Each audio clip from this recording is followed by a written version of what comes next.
നമ്മൾ മിക്കപ്പോഴും പത്രങ്ങളിലും വാർത്തകളിലൊക്കെ കാണാറുണ്ട് കോടിക്കണക്കിന് രൂപയുടെ ലോണുകൾ ബാങ്കുകൾ എഴുതി തള്ളി എന്നൊക്കെ. ഇതൊക്കെ കാണുമ്പോൾ നമുക്ക് ചിലർക്കെങ്കിലും തോന്നിയിട്ടുണ്ടാവും, ഇത്തരത്തിൽ ലോണുകൾ എടുത്തിട്ട് തിരിച്ചടച്ചില്ല എന്നുണ്ടെങ്കിൽ ബാങ്കുകൾ അത് എഴുതി തള്ളിക്കോളുമല്ലോ എന്ന്. എന്നാൽ നമ്മൾ വിചാരിക്കുന്ന രീതിയിലുള്ള എഴുതിത്തള്ളലുകളാണോ ബാങ്കുകൾ അവിടെ ഉദ്ദേശിക്കുന്നത്?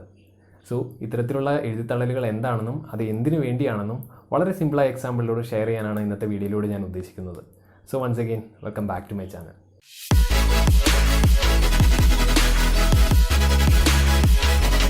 2014 മുതൽ 2018 വരെയുള്ള കാലയളവിൽ ഏകദേശം 4 ലക്ഷം കോടിയോളം രൂപയുടെ ലോണുകളാണ് പബ്ലിക് സെക്ടർ ബാങ്കുകൾ എഴുതി തള്ളിയത്.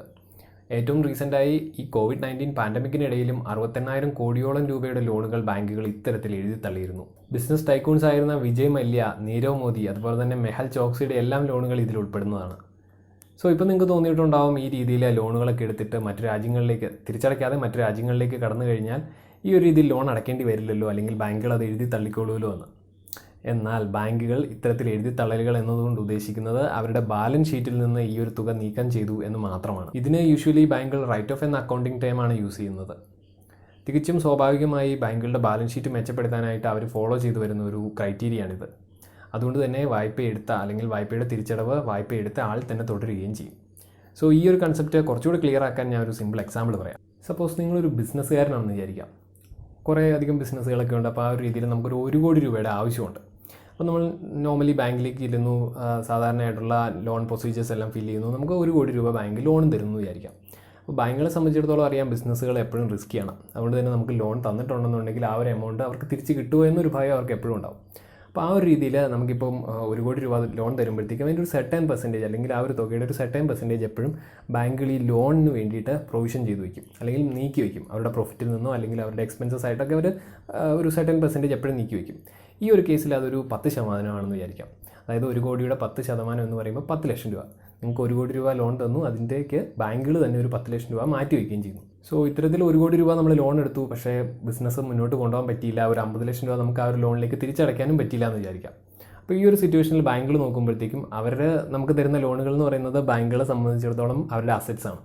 പക്ഷേ നമ്മൾ ഒരു രീതിയിലും ആ ഒരു അസറ്റിലേക്ക് അല്ലെങ്കിൽ ബാങ്കുകളുടെ ലോണിലേക്ക് തിരിച്ചടവ് നടത്തുന്നില്ല, അല്ലെങ്കിൽ ഒരു രീതിയിലും തിരിച്ചടയ്ക്കുന്നില്ല എന്നുണ്ടെങ്കിൽ ബാങ്കുകൾ നോക്കുമ്പം അവരുടെ അസറ്റ് ഒരു രീതിയിലുള്ള ഇൻകം ജനറേറ്റ് ചെയ്യുന്നില്ല എന്ന് വരും. അപ്പോൾ ആ ഒരു രീതി കുറേ നാളത്തേക്ക് ഫോളോ ചെയ്യുമ്പോഴത്തേക്കും ബാങ്കുകളെ സംബന്ധിച്ച് അവരുടെ ബാലൻസ് ഷീറ്റിൽ ഈ ഒരു അസറ്റ് എന്ന് പറഞ്ഞാൽ ഒരു രീതിയിലുള്ള റിട്ടേൺ തരുന്നില്ല അവർക്ക്.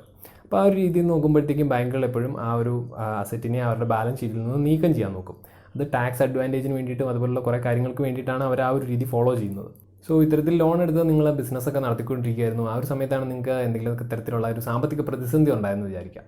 അപ്പോൾ ആ ഒരു രീതിയിൽ ഒരു 50 ലക്ഷം രൂപ നിങ്ങൾക്ക് ആ ലോണിലേക്ക് തിരിച്ചടയ്ക്കാൻ പറ്റിയൊന്നുമില്ല.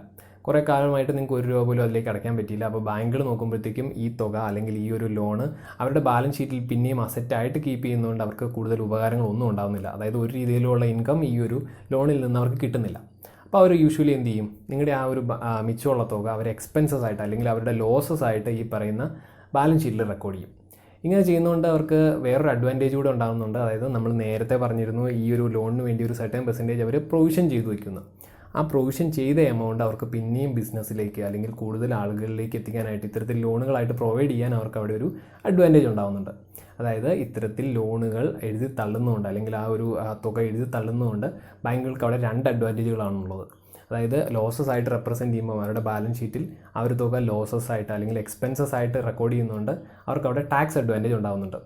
അതുപോലെ തന്നെ നമ്മൾ പ്രൊവിഷൻ ചെയ്തു വെച്ചേക്കുന്ന തുക, അതായത് ഈ കേസിൽ 1 കോടിക്ക് 10% എന്നായിരുന്നു പറഞ്ഞത്, ആ ഒരു 10 ലക്ഷം രൂപയും കൂടെ അവർക്ക് അഡീഷണൽ ബിസിനസ്സുകൾക്കായിട്ട് പ്രൊവൈഡ് ചെയ്യുകയും ചെയ്യാം. ഇത്തരത്തിൽ ബാങ്കുകൾ അവരുടെ ബാലൻസ് ഷീറ്റിൽ നിന്ന് ലോൺ തുക എഴുതി തള്ളിയാൽ അല്ലെങ്കിൽ നീക്കം ചെയ്താൽ മാത്രമാണ് അവർക്ക് ആ ഒരു ലോണിന് വേണ്ടി മാറ്റി വെച്ചിരിക്കുന്ന അല്ലെങ്കിൽ പ്രൊവിഷൻ ചെയ്തു വെച്ചിരിക്കുന്ന ആ ഒരു എമൗണ്ട് ഫർദർ ബിസിനസ്സുകൾക്കായിട്ട് ഉപയോഗിക്കാൻ സാധിക്കത്തുള്ളൂ. ഞാൻ ഈ പറഞ്ഞ അല്ലെങ്കിൽ ഞാൻ തൊട്ടു മുൻപേ പറഞ്ഞ ആ ഒരു പർട്ടിക്കുലർ എക്സാമ്പിൾ നമ്മൾ ലോൺ തുകയുടെ 10% പ്രൊവിഷൻ ചെയ്യുന്നതിനെ പറ്റിയായിരുന്നു പറഞ്ഞത്. ഇത് യൂഷ്വലി 5% മുതൽ, അതായത് ലോൺ തുകയുടെ 5% മുതൽ 20% വരെ ആവാം. ചില കേസുകളിൽ, അതായത് ചില റിസ്കി ലോണുകളാണ് ബാങ്കുകൾ പ്രൊവൈഡ് ചെയ്യുന്നതെന്നുണ്ടെങ്കിൽ റിസർവ് ബാങ്ക് ഓഫ് ഇന്ത്യയുടെ ബേസൽ 3 നോംസ് പ്രകാരം ലോൺ തുകയുടെ 100% പ്രൊവിഷൻ ചെയ്യാനാണ് പറയുന്നത്. അതായത് ബാങ്കുകൾ ലോൺസ് പ്രൊവൈഡ് ചെയ്യുമ്പം ആ ലോണിന് ഈക്വലൻ്റ് ആയിട്ടുള്ള അല്ലെങ്കിൽ ലോണിൻ്റെ അത്രയും തന്നെ തുക പ്രൊവിഷൻ ചെയ്തു വെക്കണം ലോൺ പ്രൊവൈഡ് ചെയ്യുന്നതിന് മുന്നേ തന്നെ. ഇപ്പോൾ നിങ്ങൾക്ക് ഈ ബാങ്കുകൾ ലോണുകൾ എഴുതി തള്ളുക എന്ന് പറയുന്നതുകൊണ്ട് എന്താണ് ഉദ്ദേശിക്കുന്നതെന്ന് മനസ്സിലാക്കണം. എന്നാൽ ഇപ്പോഴും ആ ലോൺ എടുത്ത ആൾ തന്നെയായിരിക്കും ആ വായ്പയുടെ തിരിച്ചടവ് അല്ലെങ്കിൽ ആ ലോണിൻ്റെ തിരിച്ചടവ് ഉണ്ടാവുക. അപ്പോൾ ഈ രീതിയിൽ നമ്മുടെ കയ്യിൽ നിന്ന് അവർ ആ ഒരു തുക റിക്കവർ ചെയ്തെടുക്കേണ്ടതായിട്ടുണ്ട്. അപ്പോൾ നിങ്ങൾക്ക് നോർമലി അറിയാം, നമ്മളൊരു ബാങ്കിൽ ചെന്ന് ലോൺ എടുക്കുകയാണെന്നുണ്ടെങ്കിൽ നമ്മുടെ വാല്യുബിളായിട്ടുള്ള പ്രോപ്പർട്ടിയുടെ ഡോക്യുമെൻറ്റോ അല്ലെങ്കിൽ അത്തരത്തിൽ വാല്യുബിളായിട്ടുള്ള എന്തെങ്കിലും ഒരു ഡോക്യുമെൻറ്റ് പ്രൊവൈഡ് ചെയ്താൽ അല്ലെങ്കിൽ സറണ്ടർ ചെയ്താൽ മാത്രമാണ് നമുക്ക് ലോണുകൾ തരാറുള്ളത്. ഈ ഒരു പർട്ടിക്കുലർ എക്സാമ്പിളിൽ നമ്മളിപ്പോൾ ആ ഒരു ബിസിനസ്സിനായിട്ട് നിങ്ങളുടെ സ്ഥലത്തിൻ്റെ ആധാരം തന്നെയാണ് ഈ പറഞ്ഞ രീതിയിൽ സറണ്ടർ ചെയ്തതെന്ന് വിചാരിക്കാം. അപ്പോൾ ആ ഒരു സറണ്ടർ വാല്യൂവിൻ്റെ അല്ലെങ്കിൽ ആ ഒരു സറണ്ടർ ചെയ്തേക്കുന്ന ആ ഒരു പ്രോപ്പർട്ടിയുടെ വാല്യൂവിനനുസരിച്ചുള്ള ലോണായിരിക്കും നിങ്ങൾക്ക് തന്നിട്ടുണ്ടാവുക. അപ്പോൾ ആ ഒരു രീതിയിൽ റിക്കവറി പ്രൊസീജിയേഴ്സ് നടത്താനായിട്ട് അവർ ആ ഒരു സ്ഥലം ജപ്തി ചെയ്യുകയോ അല്ലെങ്കിൽ അതിലെ വസ്തുക്കൾ എന്തെങ്കിലുമൊക്കെ വിറ്റോ ഒക്കെ ആയിരിക്കും ഈ പറഞ്ഞ റിക്കവറി പ്രൊസീജിയേഴ്സ് കംപ്ലീറ്റ് ചെയ്യുക.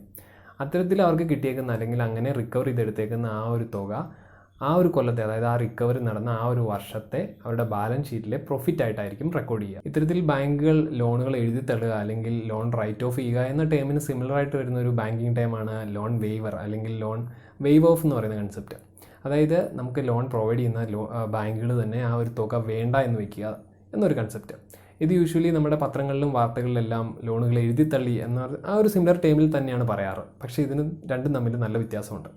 അതായത് വെയ്വ് ഓഫ് എന്നുള്ള കൺസെപ്റ്റ് വരുമ്പോഴത്തേക്കും ഈ പറഞ്ഞ പർട്ടിക്കുലർ തുക ഈ ലോൺ എടുത്ത ആളിൽ നിന്ന് റിക്കവർ ചെയ്യുമല്ല, നേരെ മറിച്ച് ഈ റിക്കവറി പ്രൊസീജിയേഴ്സ് എല്ലാം നടത്തുന്നത് അല്ലെങ്കിൽ ആ രീതിയിൽ ഈ തുക റിക്കവർ ചെയ്തെടുക്കുന്നത് നമ്മുടെ ഗവൺമെൻറ്റിൽ നിന്നാണ്. അപ്പം ലോൺ റൈറ്റ് ഓഫിൽ ഈ പറഞ്ഞ ലോൺ എടുത്ത ആളിൽ നിന്ന് തന്നെയായിരുന്നു, അല്ലെങ്കിൽ അയാൾ ഈ പറഞ്ഞ രീതിയിൽ സറണ്ടർ ചെയ്ത ഡോക്യുമെൻറ്റിൽ നിന്ന് കിട്ടുന്ന വാല്യൂ ആയിരുന്നു അവരവിടെ റിക്കവർ ചെയ്തെടുത്തിരുന്നത്. നേരെ മറിച്ച് ഇതിലേക്ക് വരുമ്പോഴത്തേക്കും ഈ ലോൺ വെയ്വ് ഓഫിലേക്ക് വരുമ്പോഴത്തേക്കും അവർ ആ തുക ഗവൺമെൻറ്റിൽ നിന്നാണ് റിക്കവർ ചെയ്യുന്നത്. ഇത്തരത്തിൽ ലോൺ വെയ്വ് ഓഫ് എന്നൊക്കെ പറഞ്ഞ് നമ്മൾ കേൾക്കാറുള്ളത് യൂഷ്വലി എഡ്യൂക്കേഷണൽ ലോണുകളിൽ നിന്നും അതുപോലെ തന്നെ കാർഷിക കടങ്ങൾ അല്ലെങ്കിൽ കർഷകർക്ക് പ്രൊവൈഡ് ചെയ്യുന്ന ലോണുകളിൽ നിന്നാണ് ഇത്തരത്തിലൊരു ലോണുകൾ അല്ലെങ്കിൽ ലോൺ തുക വേണ്ടെന്ന് വെക്കുക എന്നുള്ള കൺസെപ്റ്റ് നമ്മൾ കൂടുതലും കേൾക്കാം. ഇപ്പോൾ നിങ്ങൾക്ക് ഈ പറഞ്ഞ ലോൺ റൈറ്റ് ഓഫ് എന്താണ്, ലോൺ വെയ്വ് ഓഫ് എന്താണ്, അത് തമ്മിലുള്ള ഡിഫറൻസ് എന്താണ്, അത് ഏതൊക്കെ രീതിയിലാണ് അല്ലെങ്കിൽ അതിൻ്റെ റിക്കവറി പ്രൊസീജിയേഴ്സ് ഏതൊക്കെ രീതിയിലാണ്, അതുപോലുള്ള കാര്യങ്ങളെ പറ്റി ഒരു ക്ലിയർ ഐഡിയ കിട്ടിയിട്ടുണ്ടാവും. സോ അടുത്ത തവണ നിങ്ങൾ ഇത്തരത്തിൽ ബാങ്കുകൾ ലോണുകൾ എഴുതി തള്ളി എന്നൊക്കെ കേൾക്കുമ്പോൾ അല്ലെങ്കിൽ അത്തരത്തിലുള്ള ന്യൂസുകൾ കാണുമ്പോൾ നിങ്ങൾ ജസ്റ്റ് ഒന്ന് മനസ്സിലാക്കിയിരിക്കുക, അത് ലോൺ റൈറ്റ് ഓഫ് ചെയ്യുകയാണോ അല്ലെങ്കിൽ അവിടെ ലോൺ വെയ്വ് ഓഫ് ചെയ്തിരിക്കുകയാണോ അല്ലെങ്കിൽ വെയ്വർ ഓഫ് ആണോ നടത്തിയേക്കുന്നത് എന്നുള്ള കൺസെപ്റ്റ്. സോ മറ്റൊരു ഇൻഫോർമേറ്റീവ് ടോപ്പിക്കായി അടുത്ത വീഡിയോയിൽ വീണ്ടും കാണാം. Till then keep sharing and keep supporting.